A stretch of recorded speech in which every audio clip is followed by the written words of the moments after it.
So I've changed the title a little bit. Now it's called Information Seeking Behavior of Individual Diasporas Invited to be Engaged in a Health Technology Design Process.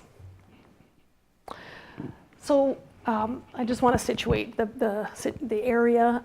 My background is in medical device development. Why do I care about medical devices? Because they help keep everybody healthy. Why do I care about health?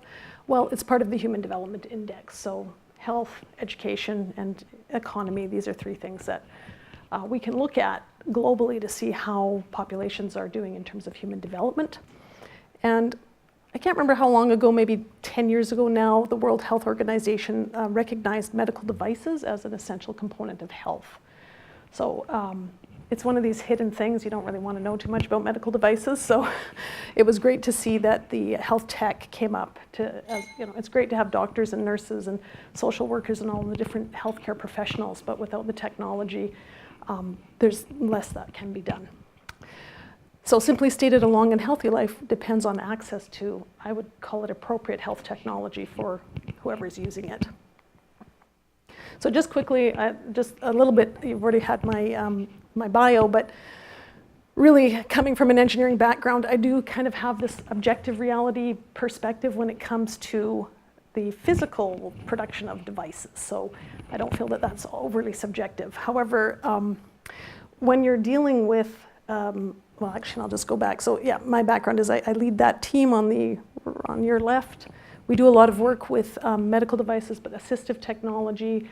We work a lot with people with disabilities. And I also have a background in my own company development. And on the far right is a picture of my business partner and I going to Shanghai to work with a company there to manufacture and sell a product. So I kind of have a multiple perspective on health technology, development, use, and getting it to the market. So with respect to how people deal with health technology, that's much more in the social sciences realm. And that's where I do think there's a whole lot of subjective reality out there. And I think you need to take that perspective into account. And I think engineers don't tend to do that, and that could be part of why there's a lot of badly designed medical devices out in the world. So here's just a couple on again, on your left. I've had this experience over a number of years of developing technology in very Western-based medical scenarios and surgery, and one of the products I'm working on now is the development of a pneumonia diagnostic for low-resource settings. So basically a very different health paradigm, a very different work environment. And that's a bit of my personal background. And the inspiration for my research really was, when my daughter was, I think she was 7, she came down with pneumonia. And we basically just went through the emergency and she got diagnosed and she got antibiotics. And the next day we went on a family trip. Then looking more at sort of what's happening globally. I mean, pneumonia still kills 1 million children under the age of 5. Every year.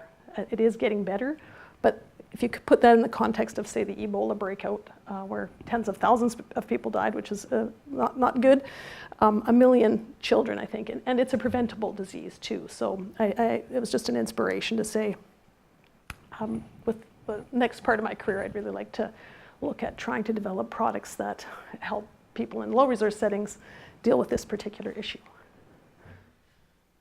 And I am cognizant of the time, so we're going to go pretty quick on this. Basically, my literature review focuses on 3 different areas, and really the project I'm working on now is at the center of these 3 areas. And just very quickly, so the whole area of health technology, I've talked about that a little bit.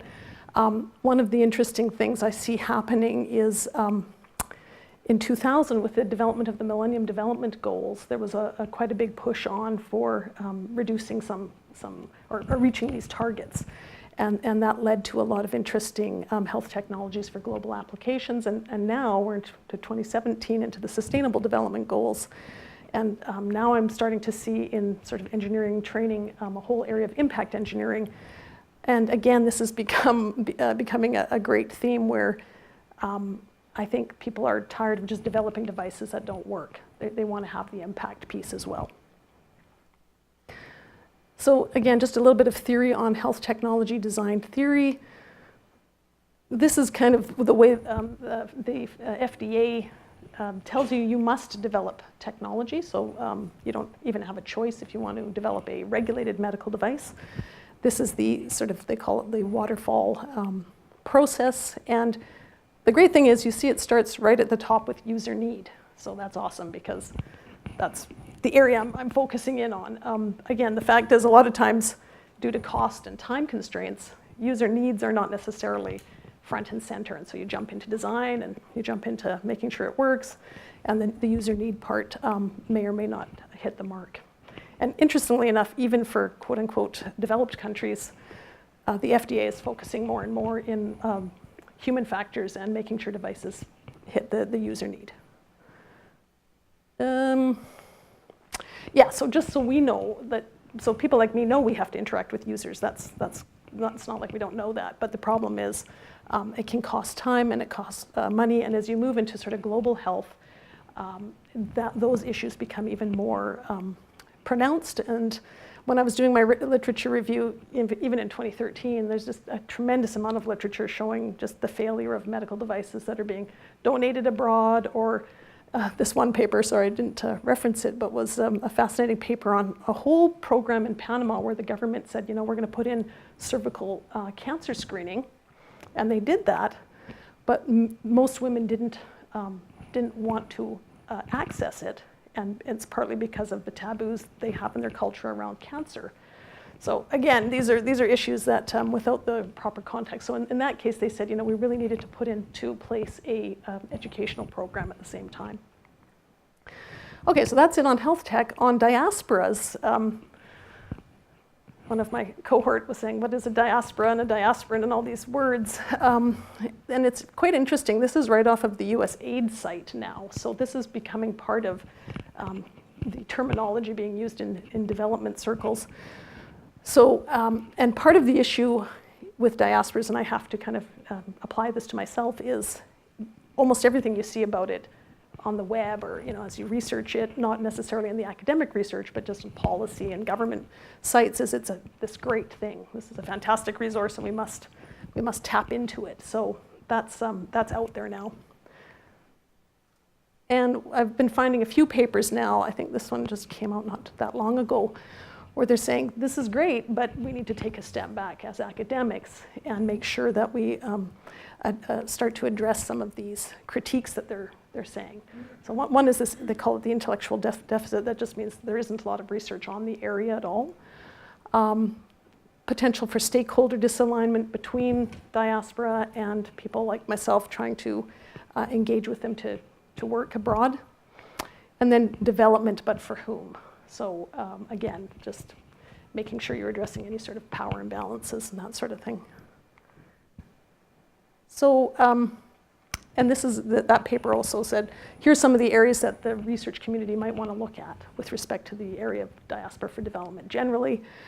So expanding interdisciplinary literacy, methodological competency in new cultural settings, developing outreach skills and reach multiple publics, and then the capacity to educate both general students and people moving into development areas. So for the purposes of my study, what I mean by a diaspora, the type of person I want to engage as a participant is I want them to be in their new country for a long time, so well established. I want them to self-identify, of course, as a diaspora, and I want them to be involved in something development related in the country of origin that they're from. So that will be how I bound my participants. Yay, last piece was the information seeking theory. This is where I'm sort of at the limits of my time at the moment. So this is part of the literature that I'm still learning about and I'm finding quite fascinating. And I want to work with individuals because of this network individual or networked individualism, this idea that networks of individual people now are quite powerful. And so that's something I'm tapping into in my research. So the purpose and outcomes of my research, so the overarching purpose really, and my project is kind of a tiny subset of this, but if you look at that, I think everybody who's ever designed something for somebody else understands that at the front end of the process, there's a tremendous amount of information. You're seeking information all over, trying to get as much information as you possibly can. So eventually what I'd like to do is help designers understand how to work with diaspora and interpret the information you get from them to help you move your design process along. But for my specific purpose, I'm backing it up because I can't jump that far ahead yet. I have to back it up, and I actually want to look at the information-seeking behavior of diaspora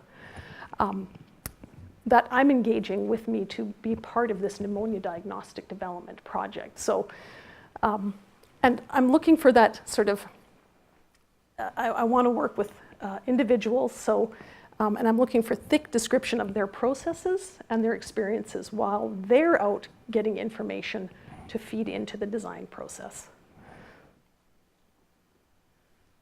So the actual objective is to gain an initial understanding of the processes, experiences, and perceptions of individual diasporans that are invited to be engaged in a health product development process as a source of information regarding their country of origin. And that, I'm hoping, that'll form the basis for further research. So what are the information-seeking processes, experiences, and perceptions of individual diasporas when they are invited to be engaged in a health technology development process as a source of information regarding their community of origin? So I've picked multiple case study as my methodology. I don't have a supervisor yet, so this could completely change, but in my mind at the moment, I'm looking at that. So the case study is individuals. I'm not working with a group. I'm working with individual people. Each person I work with will be a separate case. And in addition to literature, I'm going to get them to conduct a process. They're going to keep a diary, and then afterwards I'm planning to interview them. And that's basically what that says there. And that's basically how I'm planning to conduct the study part. And then again, analyzing the data, I have to go into much more depth than this, but I am looking at using a qualitative, very qualitative, I'm not interested in quantitative data on this particular project. So looking at descriptive analysis, possibly exploratory, comparative analysis, and thematic analysis. So again, just how is this going to move on to the next? Because I really see this as kind of a very thin slice of research at the very beginning. I'm hoping once we get a bit of an understanding of that process, then more research can be done on how you then start interfacing between diaspora and the designers that are using the information. But the designers, if I just told some, just go out and talk to diaspora and they can help you out, I think that's, you're going out with an uninformed view of how to do that and could potentially cause who knows what kind of problems that could cause. So yeah, I hope that my dissertation research leads to a foundation for further research that will lead to concrete tools for designers to work effectively with diasporans as a source of additional information on their user environment. I think that's it. Yeah.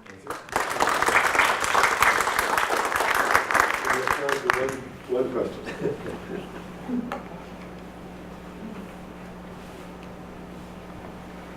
Kind of dry and boring after Marie and Ranjan's talk. Perfect for me. Let me interject. It's not dry and boring at all. In fact, I found these presentations to be actually very inspiring. And I want to thank Nancy and Ranjana and Marie for exactly that, for some presentations of some outstanding research projects. So thank you. Thank you, everybody else, for coming. It was nice to join us, and you are released.